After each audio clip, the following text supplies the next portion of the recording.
What's going on, guys? It's Devin here, Cover 3 Media. Today I'm going to dive into the future of Dynasty Fantasy Football, and that is a little mock draft of rookies coming in next year, 2023 class.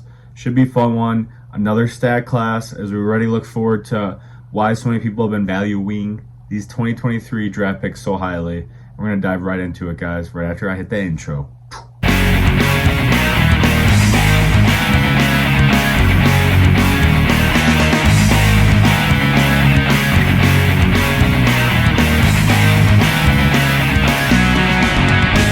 So guys, let's dive right into it. So these are guys that should be entering the NFL draft this upcoming year, and why I'm into them and why I'm not into them.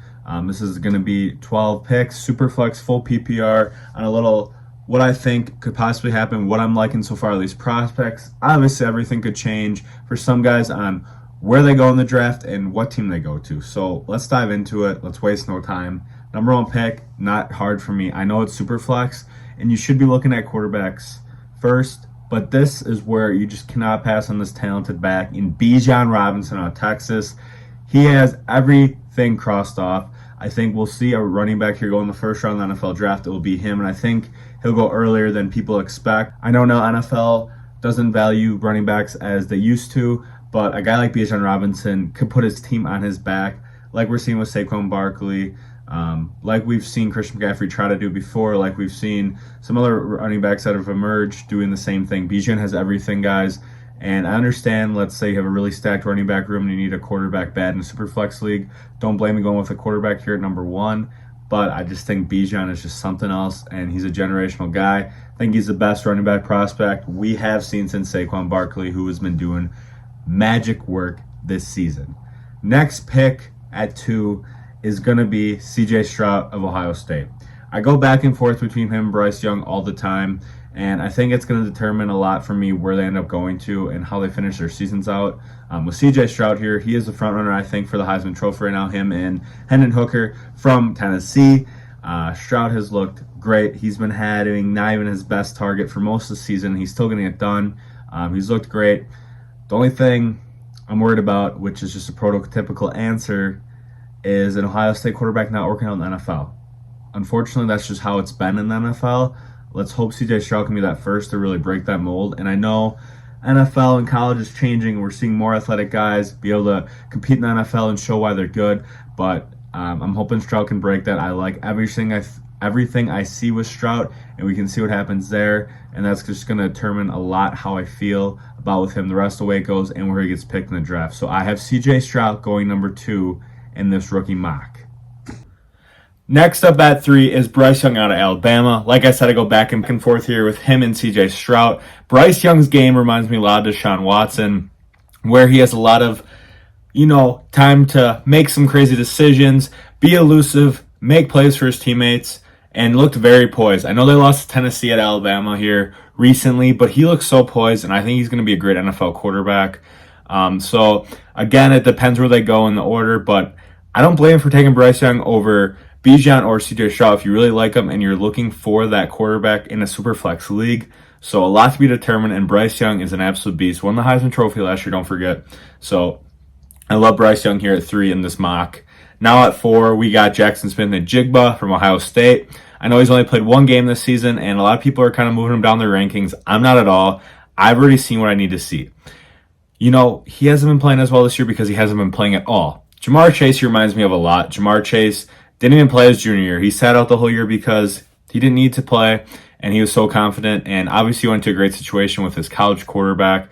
But Jaxon Smith-Njigba, I think, can be an elite receiver at the next level. He's got all the tools and intangibles, got the size, can be a great deep threat in the NFL, and he dominated with guys like Garrett Wilson, who has shown he's going to be a good NFL receiver for the Jets, and with Chris Olave, who's been doing a very good job here with the New Orleans Saints so far. So that just gives me all the confidence in the world to draft this guy early in rookie drafts, and I really think he's going to be a prized possession. And don't forget, guys, receivers last the longest. Quarterbacks obviously the longest here in Superflex, but receivers do last longer than running backs, just the nature of the beast. So Jaxon Smith-Njigba, I like a lot. Now next at 5, I got another running back. My RB2 is Jahmyr Gibbs out of Alabama. Everyone's saying he's an Alvin Kamara clone, and I understand it, and I think he kind of is too, I'm not going to lie. He's got the receiving upside. He's got that explosiveness. I've watched a few Alabama games whole time, and I've seen him make some crazy plays, seen him get to the house very quickly, very shifty, and I do like his upside a lot. We're going to have to remember with Gibbs is he's not going to be probably a 3-down back. I think he's more going to be a guy like Kamara, like Aaron Jones, like a DeAndre Swift, where he can't carry the load the whole time. He's going to need another running back in that formation to see where things go. But he's going to be very effective with his touches, and that's all that matters if it's getting us fantasy points. So that's why I like Jahmyr Gibbs a lot, guys. I think he could also be another running back that goes in the first round. I don't think it will happen, but let's hope he goes to a team and he can take over. Maybe Carolina can find their next Christian McCaffrey here, and Jahmyr Gibbs maybe in the second round. Next up, now at 6, is the receiver 2, who a lot of people have been moving him up to the receiver 1, and that's Jordan Addison from USC, the transfer from Pittsburgh. He's been taken over with Caleb Williams here, and just absolutely a beast. He's 6 foot, little lighter frame at about 170 right now. Kind of got a build of Devontae Smith, but we saw what Devontae Smith has been able to do in the NFL. Won a Heisman Trophy at Alabama, so I'm not worried about it at all. I think he can be a number 1 receiver in an offense. He's got all the tools to get it done, and I like him a lot. We'll see what happens in the draft. He's going to be a first-round pick. I'm hoping he goes to a good situation, because we hate when these receivers get wasted in terrible situations like DJ Moore and even Terry McLaurin a little bit right now. Next up, another receiver at 7, a guy that, at the end of the day, he could be more talented than Addison and Smith-Njigba, and that's Kayshon Boutee out of LSU. Fantastic freshman year, was looking like a lock to be a top 10 pick after his freshman year, but now he's had some injury concerns, and this season he hasn't been performing very well. I don't know if that's just the way Brian Kelly's offense is so far at LSU or what, but LSU's winning, and he's not really been a huge part of why they're winning. But I think talent will play itself out. He's got all the tools, again, to be an elite number 1 receiver in the NFL. This class is very deep, guys, again, but I love Boutee, and he's going to be able to excel at the next level. He's got that LSU name he's coming from. I think that helps a lot, actually. He's got a lot of ties to some great LSU receivers that are great NFL receivers that I think are going to give him some great pointers and help him excel at the next level, guys. So Boutee, I know he hasn't been getting a lot of production lately, but don't make that shy you away from him. Next up now at 8, guys, I got a quarterback, my third quarterback. It's Anthony Richardson from Florida.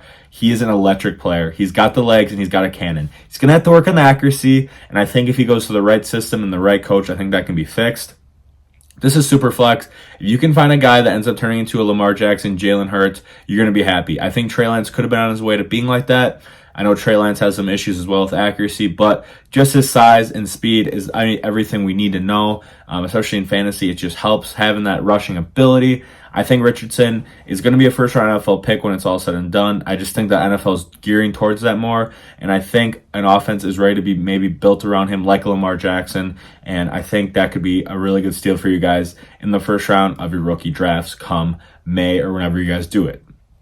Next up at 9, my RB3, it's Zach Evans out of Ole Miss, transferred from TCU. He's got very good size, and I think he can be a true workhorse in the NFL. I think he's going to get better and better. I'm a little concerned about how good he will be. I know he's been having a solid year, but I would like to see a little more receiving work. I know in college it varies, and sometimes it's just how the offense they're in works, but I still like Zach Evans' upside a lot. I think he's got the tools and size to be a 3-down back, and that's what we're looking for, that 3-down back skill set. So we'll see with Zach Evans.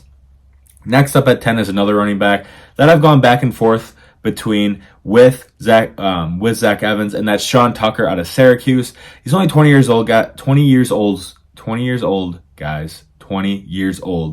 and I'm excited about that. He's shown the ability to receive the ball very well here at Syracuse. He is a beast. He likes to truck people, run people over. We like that. He reminds me a little bit of Josh Jacobs, I'm not going to lie. I know my boy Adam here covers for media will like that. I think Sean Tucker can be a guy that has the upside to be the number 2 back in here. I don't see any of these guys passing Bijan Robinson personally, but Tucker's got the skill set to be a 3-down back, and we love to see that. Can further his NFL career and get you fantasy points.